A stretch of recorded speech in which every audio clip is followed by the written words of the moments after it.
Dzogchen Today podcast. Bienvenue sur le podcast de Dzogchen Today. Cette série, intitulée Dzogchen au quotidien, est conçue pour nous permettre de nous familiariser avec la vision du Dzogchen et ce qu'elle peut nous apporter au quotidien, au travers de témoignages personnels et de courtes pratiques. Bonjour à toutes et à tous et bienvenue dans ce podcast Dzogchen au quotidien pour un épisode consacré à la solitude numérique. En effet, dans l'épisode précédent, nous avions exploré le sentiment de solitude en général et aujourd'hui, nous allons nous intéresser à cette solitude numérique. Et en effet, jamais nous n'avons été aussi connectés et pourtant, jamais la solitude n'a été aussi présente. Entre réseaux sociaux, messages instantanés, notifications à n'en plus finir, notre quotidien est rythmé par une hyperconnexion permanente. Mais derrière les écrans, nous sommes nombreux à nous sentir seuls, déconnectés d'un monde plus physique, plus tangible. Et ce sentiment de solitude progresse selon une étude de l'IFOP menée en 2024 à l'occasion de la Journée mondiale des solitudes. Et elle révèle que 44% des Français disent se sentir seuls de manière régulière, dont 62% des jeunes de 18 à 24 ans. Et ce sont d'ailleurs des chiffres que l'on retrouve plus ou moins dans tous les pays européens. Alors, pour tenter de mieux comprendre ce phénomène, j'ai le grand plaisir d'accueillir avec moi aujourd'hui deux invités. Damien Bron, bonjour. Bonjour. Et Alessandra Horn, bonjour. Bonjour. Bienvenue à tous les deux. Merci pour l'invitation. Ce temps de canicule. Merci beaucoup. Il fait bien chaud. Il fait très chaud. Beaucoup trop chaud. Donc on va faire de notre mieux pour rester le plus concentré possible. Tout à fait. On va essayer. Alors Damien Bron, vous êtes enseignant en art, artiste et auteur, et vous enseignez également le bouddhisme depuis de nombreuses années dans les pays francophones, dans différents cadres. Oui, tout à fait. Et Alessandra Horn, vous êtes psychologue et vous accompagnez des jeunes adultes dans leur processus d'insertion socio-professionnelle et vous pratiquez la méditation bouddhiste et le Dzogchen depuis plus de 10 ans. Oui, c'est exact. Bon. Alors pour commencer, peut-être qu'Alessandra Horn, vous pourriez peut-être nous expliquer ce que l'on entend par solitude numérique selon vous et quels en sont les mécanismes. Dans un premier temps, on pourrait peut-être voir ce qu'on entend en fait par solitude. Et l'OMS, elle l'a définit comme une douleur sociale qui est liée au fait de ne pas se sentir en lien avec autrui.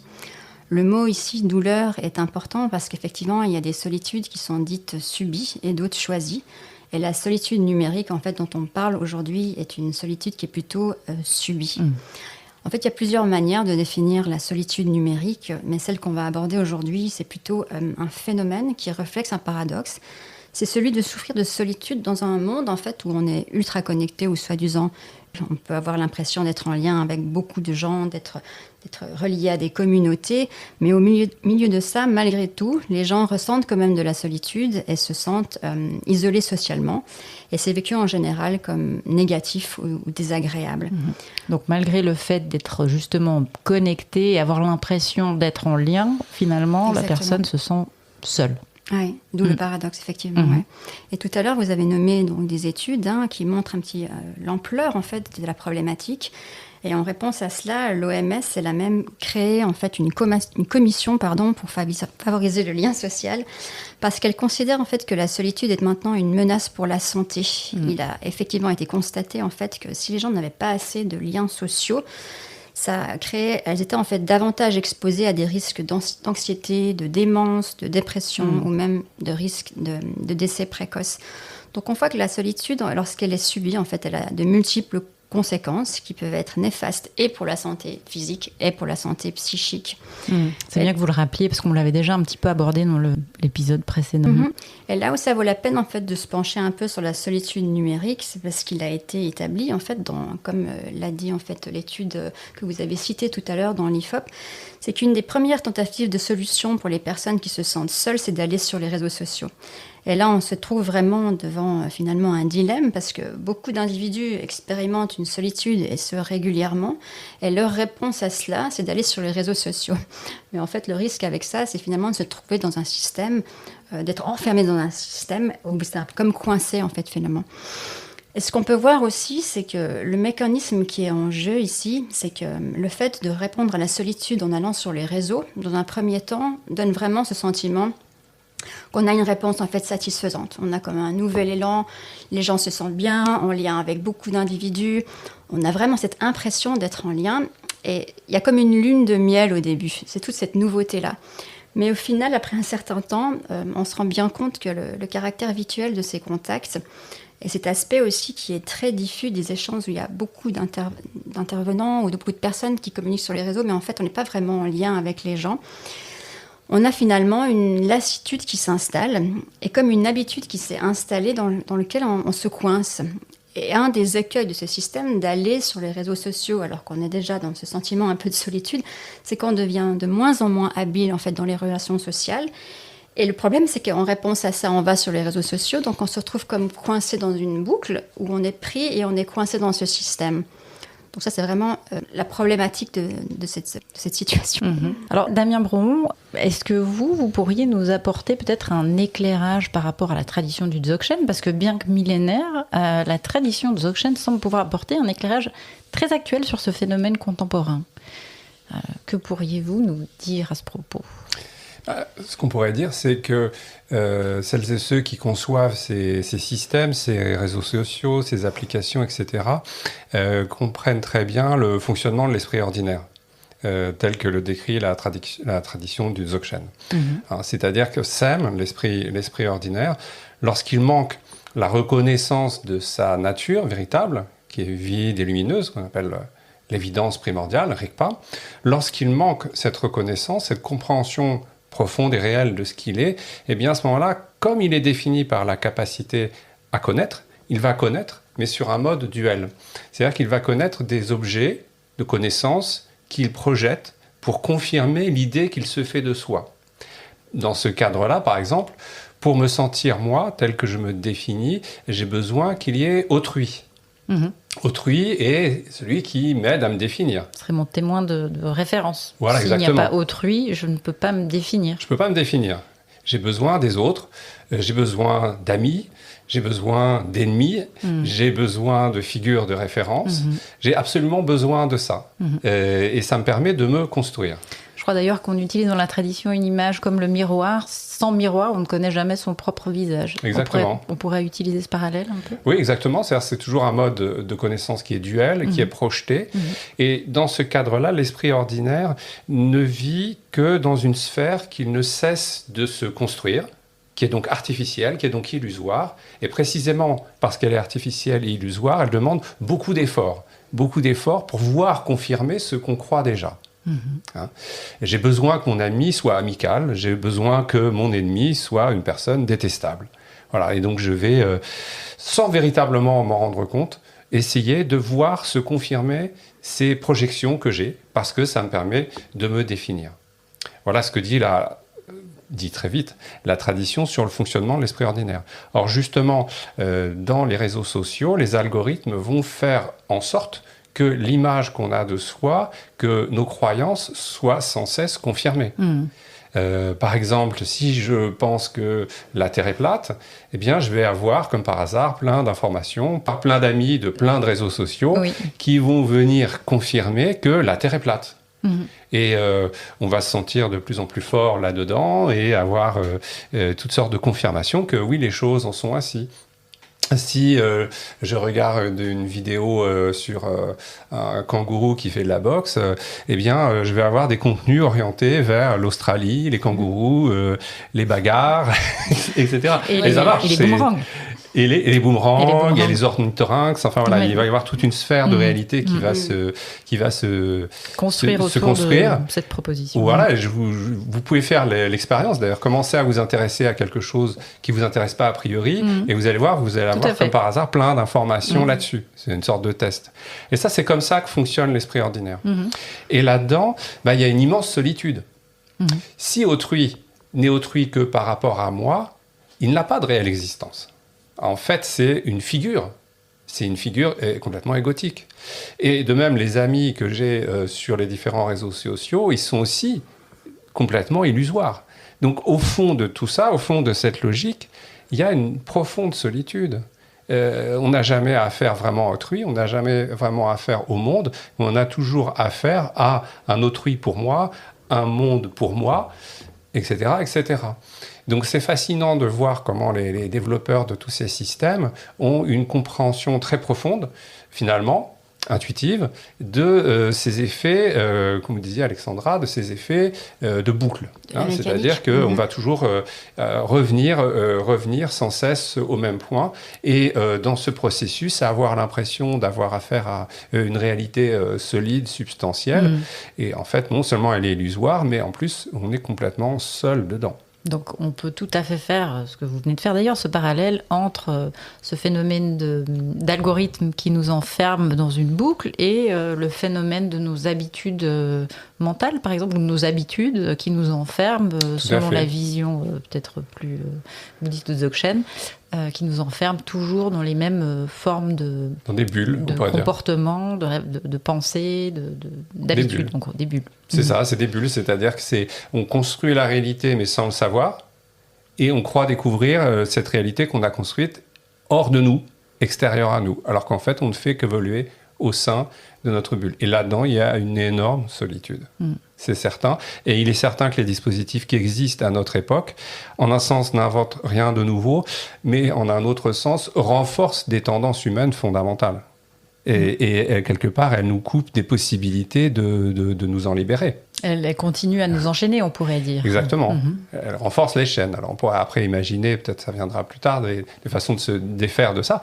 Mais il faut bien remarquer qu'il y a une économie de l'attention qui sait très bien capter les consciences. Parce qu'elles les connaissent bien. Et favoriser la distraction. Donc, voilà, exactement. Parce qu'elles les connaissent bien dans leur aspect conditionné, limité. Alors justement, ce que nous dit la tradition du Dzogchen, c'est que nous sommes infiniment plus vastes que ça. Donc elle nous maintient dans un aspect vraiment serré, petit et relatif. Oui.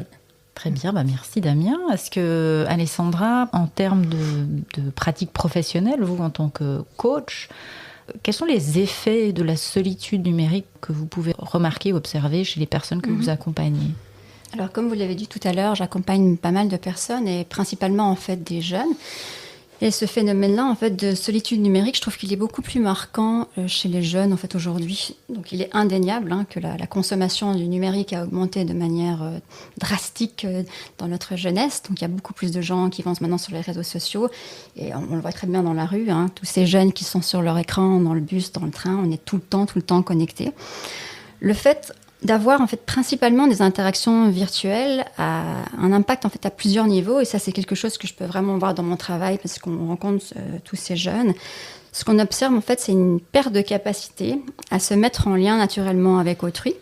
Par exemple, on offre des cours dans le cadre de mon travail, et ces jeunes qui ne se connaissent pas en fait ne vont pas les uns vers les autres, ils se mettent directement sur leur écran. Et ça c'est très très très récurrent. Et quand je pose les questions en fait aux jeunes, est-ce que vous avez rencontré de nouvelles personnes en allant au cours, j'ai très souvent le fait que non, parce qu'ils restent dans leur univers. Donc ça c'est une des premières choses qu'on peut observer.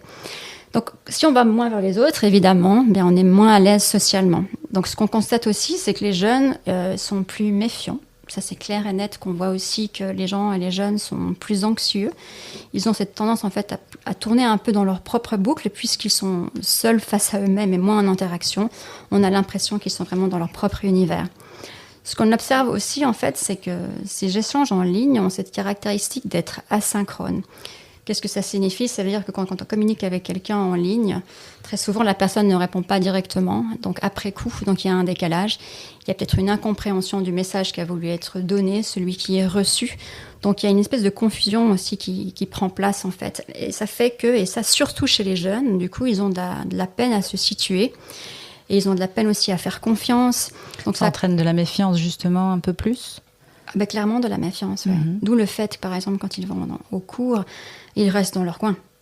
Parce qu'on ne sait pas vraiment qui est l'autre. On n'ose plus trop, en fait, à se mettre en lien avec les autres. Donc ça, c'est sûr que ça contribue à ce sentiment d'isolement et d'anxiété. Ça, c'est vraiment ce qu'on peut observer. Et cet effet-là, en fait, de boucle et de tout le temps revenir sur soi, ça augmente évidemment ce sentiment un petit peu ou ce narcissisme, en fait, parce qu'on n'ose plus trop laisser l'autre entrer dans sa bulle, parce que c'est vécu comme une forme de menace, puisqu'on est dans son propre système. bien, on va avoir tendance à pas trop laisser l'autre nous définir ou choisir pour nous. Donc, c'est vraiment comme si on était un peu enfermé dans ce système. Donc, ça a tendance plutôt clairement à isoler, hein, vraiment. Donc, ça, vous l'observez vraiment concrètement dans votre travail au quotidien. Oui, quand je pose la question aux jeunes, parce que souvent on fait ça, on leur demande est-ce que vous êtes en lien socialement, parce que c'est important clairement pour l'équilibre et on le sait tous.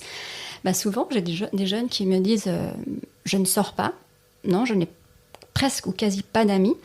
Et je le sais qu'ils sont sur les réseaux tout le temps, parce que même quand on les a en face, ils ont leur téléphone à portée, ils consultent régulièrement leur téléphone. Quand on leur demande de poser leur téléphone ailleurs, j'ai même une jeune qui m'a répondu un jour, je peux pas, je dois le garder à vue. Donc il est resté sur la table. Donc ils sont donc vraiment... une dépendance qui... Une dépendance, et ça représente comme une sécurité, c'est ce que je connais. C'est mon univers, et je dois presque l'avoir apporté, en fait. C'est comme ma bulle protectrice, et c'est vraiment ça qu'on peut observer. Et ce qu'on a clairement vu, en fait, avec mes collègues ces dernières années, parce qu'on échange régulièrement sur les situations, c'est que tout le monde observe clairement qu'il y a une augmentation des troubles psychiques chez les jeunes. On voit une augmentation de la dépression, de l'angoisse. Et ça, c'est vraiment visible aussi dans le fait qu'à partir du moment où on reçoit les jeunes en entretien, qu'on commence avec eux les suivis, très souvent, on doit mettre en place des suivis psy. Donc, ils sont très souvent, la plupart déjà suivis par des psychologues. Et nous, on a le rôle aussi de se demander, est-ce qu'on est dans une situation où il y a besoin de ça ? Et c'est souvent le cas. C'est souvent le cas. Et ce qui est étonnant, c'est que ce que je vois aussi dans mon travail, c'est que, alors, c'est pas que la bulle numérique qui crée ça et tout l'aspect numérique qui crée ça, mais ça en fait clairement partie, en fait, des causes. C'est que les jeunes qu'on rencontre là sont très souvent dans une forme d'apathie, où il y a vraiment un manque de motivation, un manque de réactivité. On observe aussi une perte de vitalité et de sens. Et ça, lorsqu'on doit les mobiliser, en fait, ça devient, je trouve, personnellement, de plus en plus compliqué de les sortir de ça, de les sortir de cette bulle qui les a, en fait... happés, on pourrait dire. C'est comme si toute l'attention était vraiment... toute l'énergie était concentrée sur ces contenus et qu'il n'y avait plus de disponibilité pour autre chose. Oui, et l'impression que ça donne, c'est comme s'il y avait... ils étaient un peu omnubilés par cette bulle numérique, justement. Il n'y a pas de recherche de solution. Donc, ils sont pris là-dedans. Il y a quelque chose qui ne va pas. Ils peuvent certainement... certains l'expriment. Je sais que quelque chose ne va pas, mais je ne sais pas d'où ça vient. En fait, la problématique qu'on observe, en fait, c'est vraiment de voir que c'est clair que cette bulle, elle a tendance à enfermer les jeunes dans cette dynamique. Ça, c'est certain. Donc, c'est comme un espèce de piège qui se retournait, qui se refermait sur la personne. Donc, dans notre travail, en fait, pour mobiliser après les jeunes, c'est un vrai challenge. Donc là, il va falloir trouver des solutions, mais je trouve en même temps que la méditation, dont on va parler aussi aujourd'hui, elle offre un outil qui est intéressant pour essayer un petit peu de prendre du recul, de sortir un tout petit peu de cette bulle, de prendre un petit peu d'espace, rien que pour déjà envisager d'autres possibilités, d'autres opportunités. Et je pense que c'est ça qu'il y a besoin aujourd'hui, c'est peut-être de prendre un peu d'espace. D'ouvrir le champ un peu, c'est ce que disait un peu Damien tout à l'heure, dans le sens où c'est un espace très limité. Exactement, et ce qu'offre une tradition comme le Dzogchen, c'est d'amener là-dedans de la lucidité et de la vision. La lucidité, c'est déjà prendre conscience de la situation dans laquelle on est et de la façon dont s'engager dans cette forme de solitude crée de la souffrance. Peut-être le point de départ sans quoi il ne peut pas vraiment y avoir de démarche libératrice. Ensuite, évidemment, la méditation nous permet de devenir familier avec nos propres pensées, émotions, avec le fonctionnement de notre esprit. Ça amène une qualité de lucidité, on pourrait dire de transparence. Les choses ne sont plus opaques, mais on voit effectivement comment on construit cette réalité et ce qu'on peut appliquer à la pratique qu'on a des réseaux sociaux. Et ça devient un peu plus possible de voir ce qu'on fait. Comme le petit exercice que je proposais tout à l'heure, de décider tout à fait arbitrairement, de s'intéresser à quelque chose qui ne nous intéresse pas du tout et de voir comment ça va complètement modifier ce qu'on reçoit en retour de ce système. C'est-à-dire comprendre ce qu'on fait quand on fait ça. Hein. Et c'est ce qu'on fait avec la méditation. Quand une instruction très simple de méditation, c'est de voir la pensée comme étant une pensée et non comme un fait, c'est déjà ce retournement de l'esprit, de la conscience sur lui-même, pour voir comment il marche, quels sont ses conditionnements. Oui. Si je comprends bien, c'est gagner en lucidité pour Voilà, avoir exactement. une meilleure compréhension du mécanisme qui est à l'œuvre. Exactement. Par des sessions de méditation formelles, et puis aussi peut-être informellement de jouer un peu avec son esprit quand on est sur les réseaux sociaux, de regarder ce qui se passe à ce moment-là. De changer de manière de faire.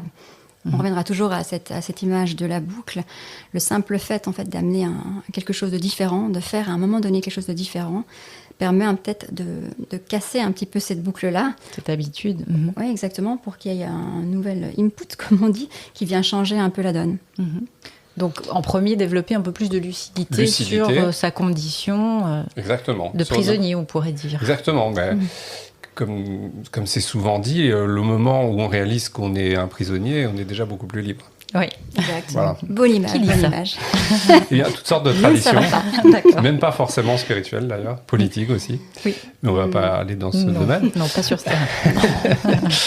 Mais c'est le début, de tout. Ouais. D'ailleurs, il y a aussi des fictions. D'ailleurs, je pense à Matrix ou d'autres films ou Black Mirror qui peuvent être intéressantes parce qu'elles Ça parlent de ça. interpelle.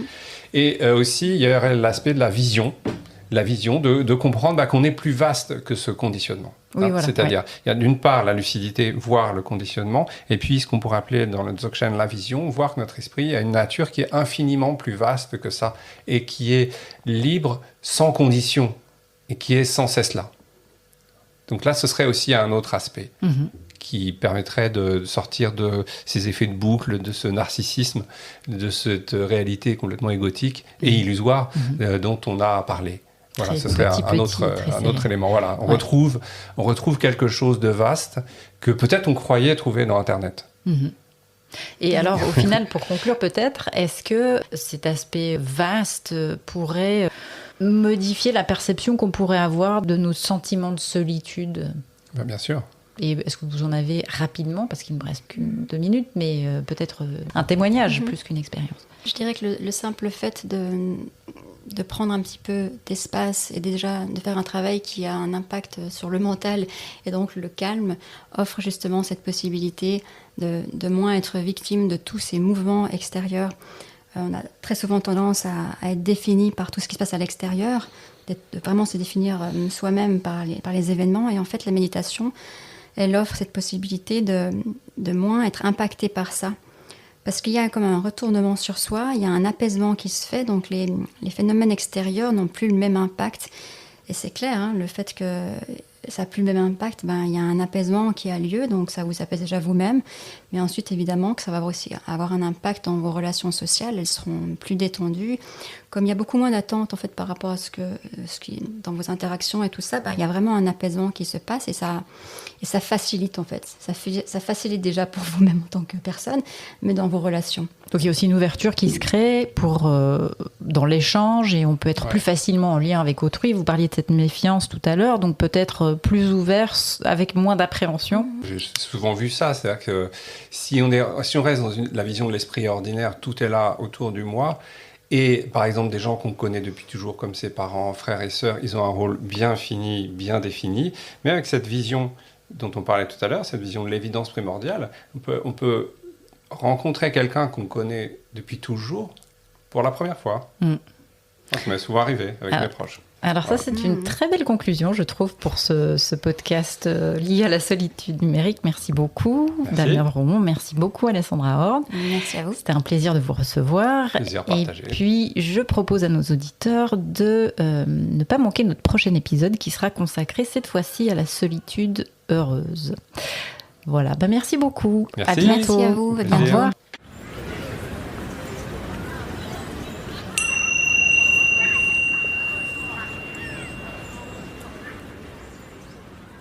Si vous avez aimé cet épisode, n'hésitez pas à le dire en mettant un commentaire sur votre application podcast préférée et partagez-le avec vos amis.